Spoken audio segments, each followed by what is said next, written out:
तो आज हम लोग क्लास 10 का ट्रायंगल चैप्टर शुरू करने वाले हैं। ठीक है, तो सबसे पहले हम लोग जानेंगे कि ट्रायंगल होता क्या है। इसके बारे में इसके बारे में हम लोग को पढ़ना क्या क्या है। जैसे कि ट्रायंगल जब पढ़े हैं सबसे पहली बार, तो उसमें बस हम लोग को इतना बताया जाता था कि ट्रायंगल के पास 3 साइड, 3 एंगल, 3 वर्टेक्स होता है, इतना ही बताया जाता था। ठीक है, ट्रायंगल के बारे में ज्यादातर हम लोग को क्लास 9th में ही पढ़ लेना था। ठीक है, क्लास 10th में सीधा ट्रायंगल के एप्लीकेशन को पढ़ना है, मतलब कि एक थेल्स थ्योरम जिसको हम लोग बीपीटी बोलते हैं, उसी से मिड पॉइंट थ्योरम और एंगल बाइसेक्टर थ्योरम आता है। इन चीजों को पढ़ना है और उसके बाद फिर जैसे क्लास 9th में कॉन्ग्रुएंट ट्रायंगल्स के बारे में हम लोग पढ़े, वैसे ही क्लास 10th के अंदर हम लोग पढ़ते हैं सिमिलैरिटी ऑफ ट्रायंगल। ठीक है, लेकिन हम उससे पहले जो 10th में जो सिलेबस है उसको पढ़ने से पहले थोड़ा बहुत ट्रायंगल के बारे में जान लेते हैं कि ट्रायंगल होता क्या है, उसके बाद ही इन चीजों को पढ़ना शुरू करेंगे। ठीक है, तो सबसे पहले ट्रायंगल क्या होता है डिफाइन याद है किसी को? सबसे पहले इसका डेफिनेशन याद होना चाहिए कम से कम। ठीक है, क्योंकि बाद में अगर कोई पूछता है कि ट्रायंगल अगर चैप्टर पढ़ा है तो चलो ट्रायंगल क्या होता है यही डिफाइन कर दो, होता है ना जी। ठीक है, तो चलो बोलो किसको डेफिनेशन याद है? ठीक है, 3 लाइन सेगमेंट्स, हाँ, एंड हो गया, यही है। सेम और कोई चीज, और कोई डेफिनेशन? हाँ, by joining non 3 non-collinear points. ठीक है, नॉन-कोलिनियर पॉइंट्स के बारे में मालूम है रिमझिम क्या होता है?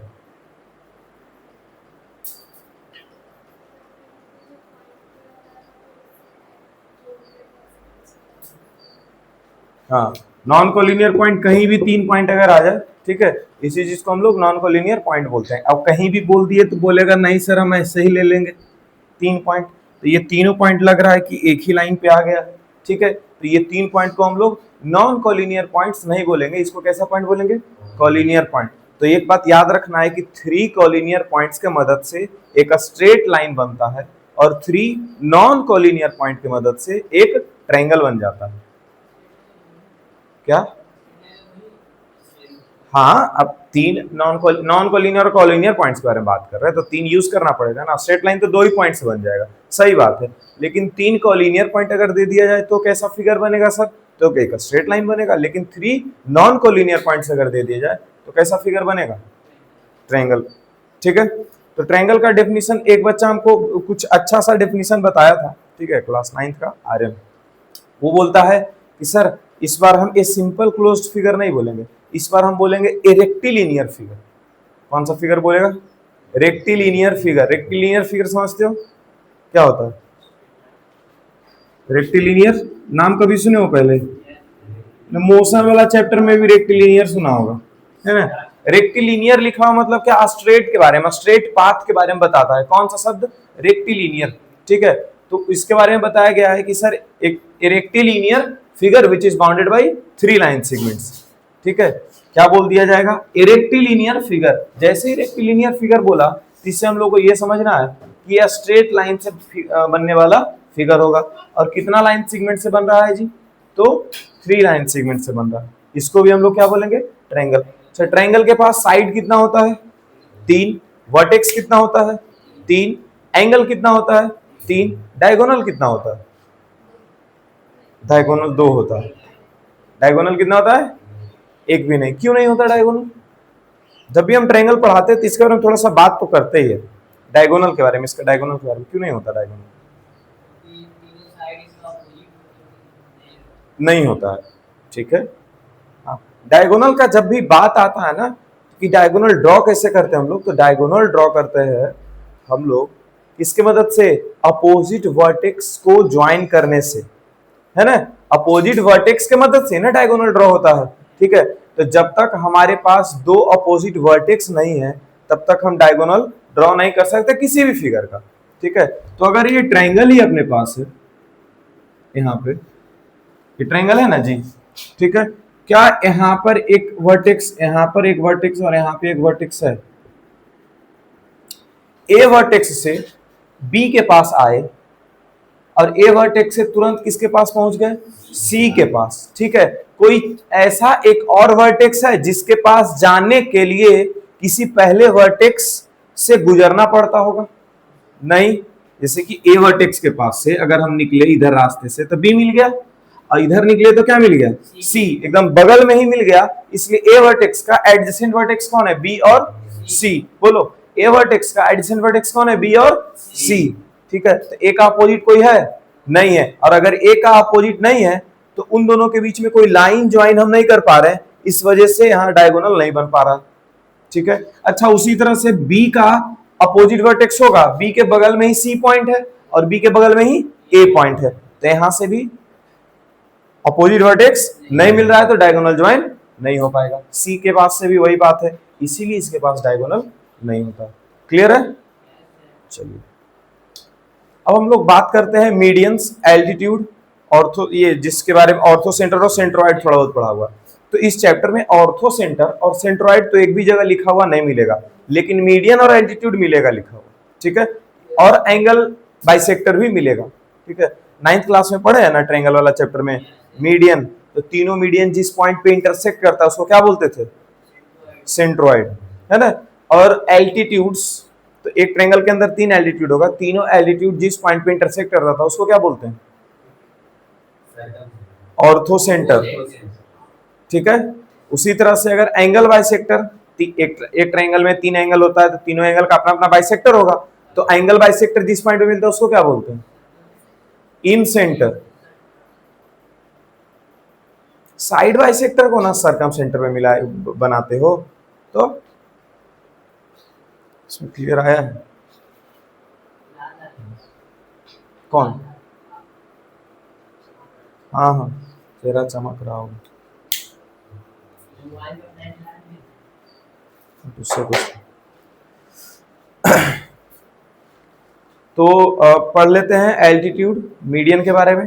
ठीक है, अभी तक हम लोग जो 10th का सिलेबस है वो शुरू नहीं किए। ठीक है, 10th का सिलेबस कुछ देर में शुरू होने वाला। ठीक है, या हो सकता है आज शुरू भी ना हो। आज हम लोग पहले जो जरूरत पड़ने वाला है आगे उसके बारे में बात कर लेते हैं। ठीक है, तो यहां लिखते हैं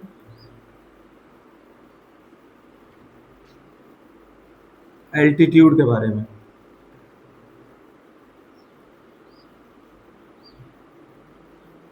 क्या होता है जी एल्टीट्यूड? तो एल्टीट्यूड एक ऐसा लाइन जो ट्रायंगल के किसी एक वर्टेक्स से अपोजिट वाला साइड पे परपेंडिकुलर ड्रॉ होता है। मतलब एक ऐसा perpendicular line which is drawn from the vertex to its opposite side. यहां पर एक ट्रायंगल ड्रॉ कर लेते हैं।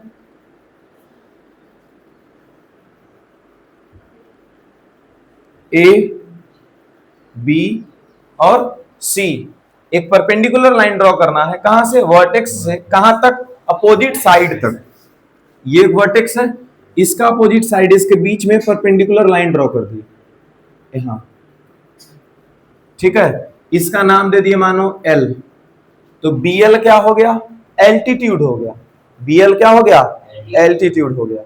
उसी तरह से अगर C पॉइंट से एक ऐसा लाइन ड्रॉ कर दे जो AB पे परपेंडिकुलर है,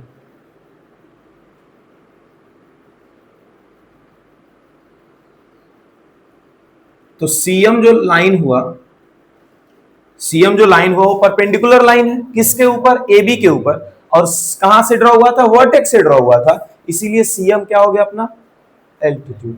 और 2 एल्टीट्यूड या 3 एल्टीट्यूड जिस पॉइंट पे टकराता है एक ट्रायंगल के अंदर, उसी पॉइंट को हम लोग क्या बोलते हैं, ऑर्थो सेंटर। क्या बोलते हैं, इस पॉइंट को क्या बोलेंगे, ऑर्थो सेंटर। ठीक है, अब यहां से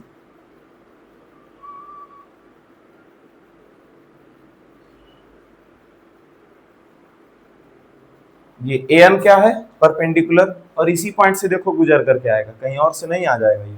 ठीक है, और इस पॉइंट को हम लोग क्या बोलेंगे जी, ऑर्थो सेंटर। 9th में जब ये सब चीज समझाते थे तो ऊपर ऊपर से चला जाता था, अब कम से कम पूरा पूरा जा रहा है ना। यही चीज होता है, बहुत सारा चीज 7th क्लास में दिया हुआ रहता है, समझाते हैं, 1-2 बच्चा समझता है, बाकी बच्चा उस टाइम लगता है हाँ समझ गए, 4 दिन के बाद भूल जाता है, समझ गए। इसीलिए 9th वाला चीज फिर से 10th में समझा देते हैं, कोई कोई चैप्टर जो आ जाता है, जिसके कारण क्लियर हो सके। उस टाइम पे थोड़ी सब तो हाँ समझ गए करते रहता है बस। तो ऑर्थो से ये एल्टीट्यूड से क्या निकाल लेते हैं हम लोग, ऑर्थो सेंटर, इतना लिख देंगे काफी है। है कि नहीं है? ठीक है, उसके बाद फिर यहां लिखते हैं मीडियंस। नाइन्थ में एक थ्योरम भी था मीडियन के ऊपर कि ट्रायंगल के अंदर अगर एक मीडियन ड्रॉ किया जाता है, ठीक है, तो वो मीडियन ट्रायंगल को दो इक्वल एरिया वाला ट्रायंगल में बांट देता है। करता था ऐसा। नाइन्थ में ये सब से एकदम झोल झपाटस दूर। नाइन्थ में ट्रायंगल बहुत इजी है, ठीक है, ट्रायंगल बहुत इजी है नाइन्थ में टेंथ के मुकाबले। चलिए मीडियंस के पास आते हैं। मीडियन का क्या काम है? ये भी वर्टेक्स से ड्रॉ होगा, सामने वाला साइड पे ही ड्रॉ होगा, लेकिन इस बार परपेंडिकुलर ड्रॉ नहीं होगा, इस तरह से ड्रॉ होगा कि सामने वाला साइड को दो बराबर भाग में बांट दे। हाँ, बच्चे के दिमाग में ये मिसकॉन्सेप्ट होता है कि ये परपेंडिकुलर जो ड्रॉ हुआ है वो इसको और इसको दोनों बराबर बराबर भाग में बांट दिया होगा, ऐसा नहीं होता। ठीक है, ऐसा आइसोसेलेस ट्रायंगल में किसी एक साइड के साथ होता है, इक्विलेटरल ट्रायंगल में तीनों साइड के साथ ऐसा हो सकता है। ठीक है, ये सब चीज।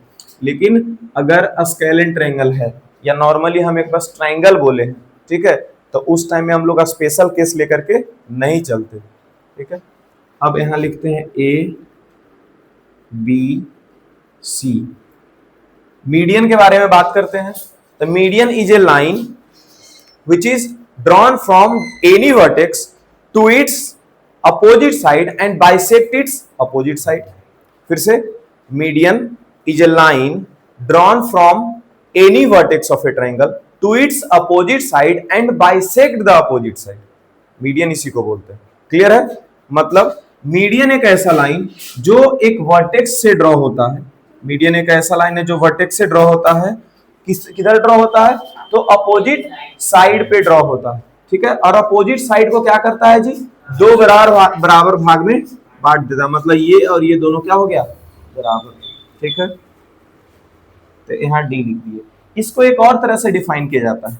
ठीक है, a line joining any vertex and the mid point of its opposite side.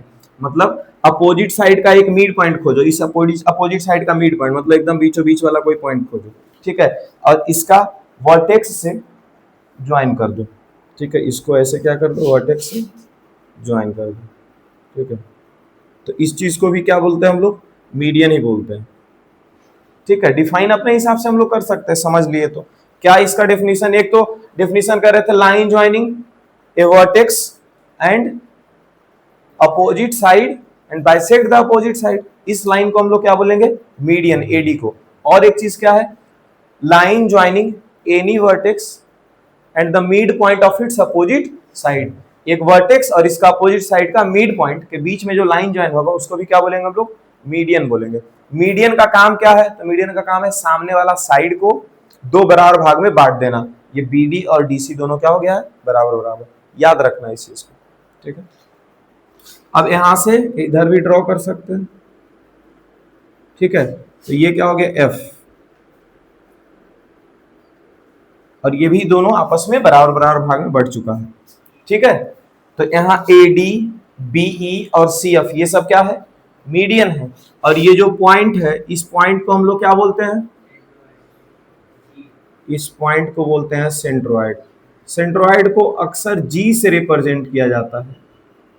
ठीक है, रिप्रेजेंट करने का हम सी से भी कर सकते हैं, जी से भी कर सकते हैं। ऑर्थो सेंटर को अक्सर एच से रिप्रेजेंट किया जाता है। ठीक है, चलो लिख लो इतना।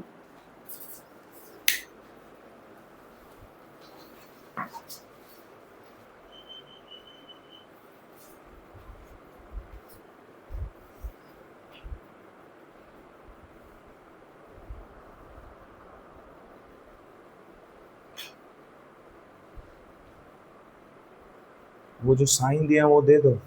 सब परपेंडिकुलर का वहाँ साइन है, यहाँ दो ऐसे करके लकीर जो खींचो बीच बीच में सिंबल है, वो नहीं, यहाँ परपेंडिकुलर नहीं है, यहाँ बराबर बराबर भाग में जो बटा हुआ।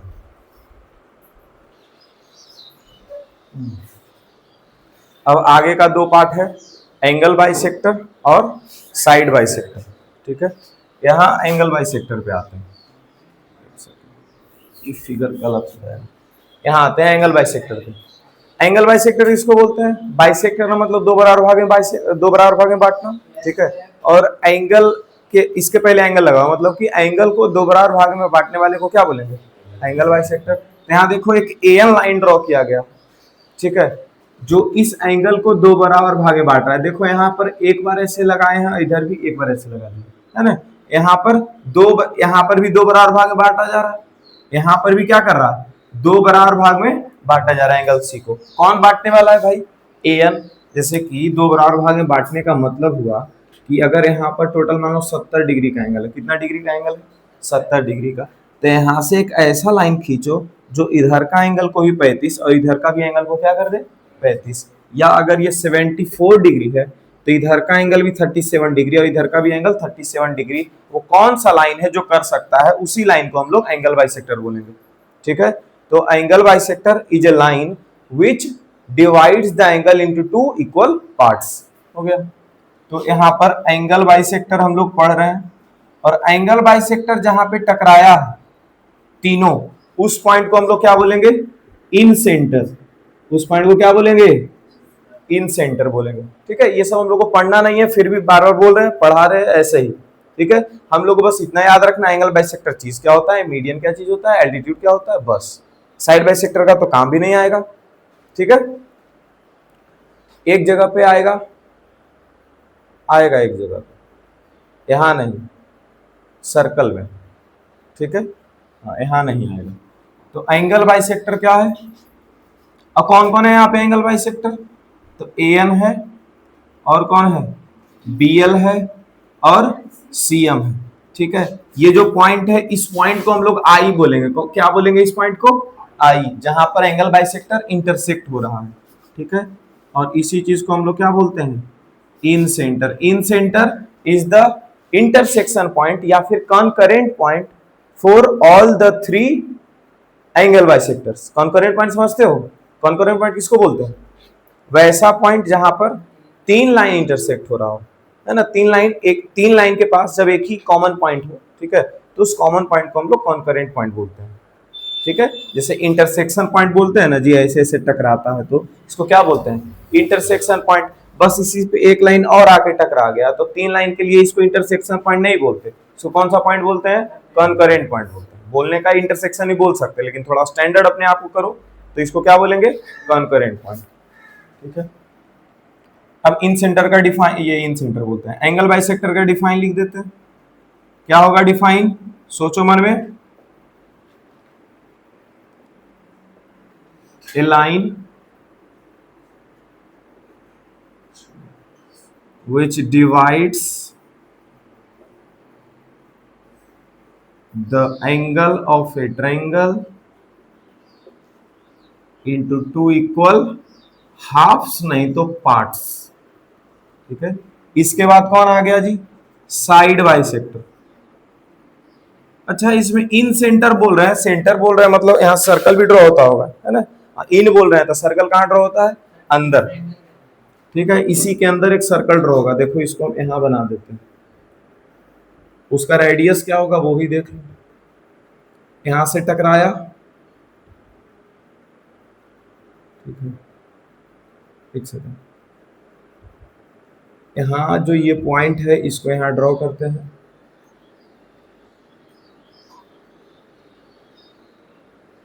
नहीं बना गोल, कोई बात नहीं। ये हो गया अपना इन सेंटर। ठीक है, और ये देखो यहां से लेके यहां तक, ये यहां से यहां और ये यहां से यहां, तीनों बराबर बराबर दूरी होता है, समझे। यहाँ वर्टेक्स से बराबर दूरी पे नहीं बोल रहे हैं, कहां से बराबर दूरी पे है, इस पॉइंट से इधर, इस पॉइंट से इधर और इस पॉइंट से इधर, मतलब NL, IL, IN और IM तीनों बराबर बराबर दूरी होता है। ठीक है, क्या होता है यहाँ पे लिख भी लेना, क्या बोल रहे हैं यहाँ पे, इसको आई पॉइंट ना बोल रहे हैं, आई क्या हो गया अपना सेंटर, और सर्कल जो ड्रॉ कर रहा है वो कहां तक टकरा रहा है, यहां तक, तो इसी चीज को तो रेडियस बोलते हैं, सेंटर से, है ना, लास्ट वाला छोर जो है सर्कल का उसी को ना रेडियस बोलते हैं। तो इसको क्या बोलेंगे हम लोग, IN जो है ये बराबर होगा किसके, IL के, और बराबर किसके होगा, IM के, याद रखोगे। और यही चीज अपना क्या है, रेडियस ऑफ इन सेंटर, क्या है ये, रेडियस ऑफ इन सेंटर, काम आएगा सर्कल के टाइम पे, देखेंगे कितना को याद रहता है। ठीक है, हाँ, सर्कल ड्रॉ कैसे किया, हमको पता है IN, IL और IM तीनों बराबर है, ठीक है, ट्राई कर लेंगे, आई पे ये ट्राइकल का अपना पॉइंटर रखेंगे और आई एल या फिर आई एम या फिर आई एन इतना दूर का रेडियस लेंगे और गोल घुमा देंगे। ठीक है, जब रेडियस का मालूम ही है तो। अब आ गया side by sector. Side by sector क्या होता है? साइड बाई सेक्टर एक ऐसा लाइन जो इस साइड को दो बराबर भाग में बांटेगा। तो बोलेगा तुम लोग सर वो तो मीडियन भी होता था, यही ना बोल दोगे जी? नहीं बोल सकते, क्यों नहीं बोल सकते? क्यों नहीं बोलना है? ठीक है, मीडियन जो लाइन था, मीडियन जो लाइन था वो वर्टेक्स से ही ड्रॉ होता था। साइड बाई सेक्टर के ऊपर ऐसा कुछ नहीं है कि वो वर्टेक्स से ही ड्रॉ होगा। मीडियन के बारे में क्या बताए थे? वर्टेक्स से सामने वाला साइड पे ड्रॉ होना है और सामने वाला साइड को दो बराबर भाग में बांटना है। क्या यहाँ पे ऐसा हो रहा है? यहाँ पे ऐसा नहीं, यहाँ पे बोल रहा है कि इस पे कैसे भी करके परपेंडिकुलर ड्रॉ करो, वो जरूरी नहीं कि यहीं से ड्रॉ हो। ठीक है, तो साइड बाई सेक्टर ड्रॉ करने के लिए हम लोग ऐसा इस्तेमाल करते हैं। एक बचपन में कंस्ट्रक्शन पढ़े हो, थोड़ा हाफ से ज्यादा लेके एक बार ऊपर एक बार नीचे, फिर यहाँ से एक बार ऊपर यहाँ से नीचे और फिर इन दोनों को मिला देते थे, ऐसा करते थे, बोलो ना। यहाँ इसको बोलते थे परपेंडिकुलर बाइसेक्टर। क्या बोलते थे इसको? Perpendicular bisector. 6-7 में ये सिखाया जाता है ना। तो वैसे ही करके यहाँ से साइड बाइसेक्टर ड्रॉ होता है। ठीक है, तो ये साइड बाइसेक्टर ऐसा नहीं हो सकता कि ऐसे ड्रॉ हो तो देखो तो ये मिलेगा जी, ये ऊपर लेके जाएंगे तो इधर से बगल से चल जाएगा कि नहीं साइड बाइसेक्टर इसका। ठीक है, मतलब यहाँ पे साइड बाइसेक्टर बोल रहे हैं तो मीडियन से इसको मत जोड़ देना। साइड बाइसेक्टर को क्या करना है? मीडियन से नहीं जोड़ना है। क्यों नहीं जोड़ना है? साइड बाइसेक्टर और मीडियन दोनों अलग अलग चीजें। भले मीडियन भी साइड को दो बराबर भाग में बांटता है और साइड बाइसेक्टर भी साइड को दो बराबर भाग में बांटता है, लेकिन मीडियन ड्रॉ होता है वर्टेक्स से। साइड, ये साइड बाइसेक्टर के ऊपर ऐसा कोई रोक नहीं है कि इसको वर्टेक्स से ही ड्रॉ होना, ये हो भी सकता है ड्रॉ और नहीं भी हो सकता है। ठीक है,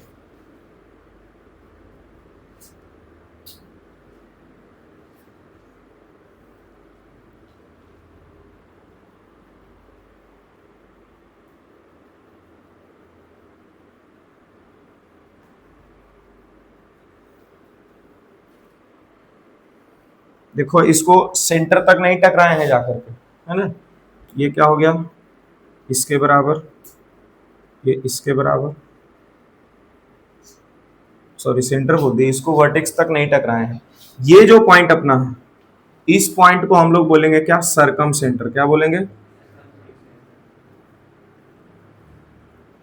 सरकम सेंटर को बोलते हैं सी। सरकम मतलब क्या होता है? घेरना। किसको घेरेगा? ट्रायंगल को, है ना। कहां से? तो ये सेंटर के मदद से। ठीक है, अब देखो इसी पॉइंट से एक ऐसा डॉटेड लाइन लेकर के आप और इस पॉइंट से मिला दो, ये हो गया अपना रेडियस। इस पॉइंट से देखो ये डॉटेड लाइन जो लेके गए, इस लाइन से थोड़ा सा हट के लेकर के गए। इसका क्या मतलब समझते हो? ये वाला लाइन यहाँ पर नहीं मिला है आकर के, ये डॉटेड लाइन अलग है और ये वाला जो लाइन यहाँ से यहाँ तक है गया हुआ वो अलग है। ठीक है,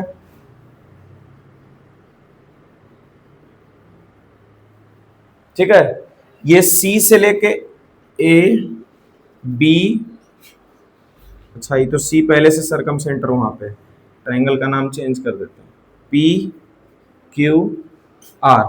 ठीक है, पी क्यू आर में ये सी पी, ये सी क्यू और ये सी आर तीनों बराबर बराबर होगा। ठीक है, और तीनों क्या रहेगा? Radius. With C as centre and C P, C Q and C R as radius, we can draw a triangle which circumscribe the triangle. We can draw a circle which circumscribe the triangle. मतलब circumscribe मतलब घेर लेना। किसको घेरेगा? तो triangle को। देखो ये triangle है, ठीक है, इसके यहाँ पे, ठीक है, तो यहाँ से ये रेडियस हुआ, यहाँ से ये रेडियस हुआ, यहाँ से ये रेडियस हुआ। ठीक है, और रेडियस की मदद से जब इसको ऐसे घेरेगा तो कुछ इस तरह का हो जाएगा। हो गया जी। ठीक है, इसके ऊपर भी एक सर्कल में क्वेश्चन बनाया जाएगा। ठीक है, सर्कल और ट्रायंगल का मदद से बनाया जाता क्वेश्चन, तो ध्यान में रखना इन सबको। अब यहां पर लिख देते हैं साइड बाइसेक्टर क्या है। तो a line which divides the side into two equal parts, यहां पर ब्रैकेट में लिख दें not specifically drawn from the vertex, drawn from the vertex, vertex से ड्रॉ नहीं होगा। ठीक है, अब यहां पर लिखते हैं ये सी आर जो है, ये सी क्यू जो है और ये सी पी जो है, ये सब क्या रहेगा, बराबर रहेगा आपस में, और यही क्या होता है यहाँ पर रेडियस होता है। ठीक है, और इसी के मदद से क्या बन जाता है, सर्कल। ये देखो सी है, पी है, क्यू है, आर है, C P C Q C R, है ना, दिख रहा है ये centre, C P radius, C Q radius, C R radius, दिख रहा है जी। हाँ, चलो यहाँ पर भी ऐसे ए बी सी, यहाँ पर क्या है आई, इसको क्या बोल रहे थे, एन एल एम, यहाँ पे I N I L I M, ये सब क्या था, रेडियस था। ठीक है, इन दोनों में बहुत कंफ्यूजन होता है। सोचो ना, इसको यहाँ से ड्रॉ हुआ तो नहीं सोच सकता है ए आई रेडियस होगा, है ना, बी आई रेडियस होगा, लेकिन इसमें ये रेडियस नहीं होता, इसमें साइड पे जो लाइन जाता है वो रेडियस होता है, और ये साइड बाइसेक्टर है, लेकिन साइड पे जो लाइन जा रहा है वो बाइसेक्टर, वो रेडियस नहीं बना, ये एंगल से आ रहा है इसका रेडियस। समझ रहे हो, दोनों का उल्टा सोचना पड़ता है, यही कंफ्यूजन होता है दोनों में बस। CP C Q C R radius हो गया, ठीक है, और सी अपना क्या हो गया, सरकम सेंटर। चलो लिख लो।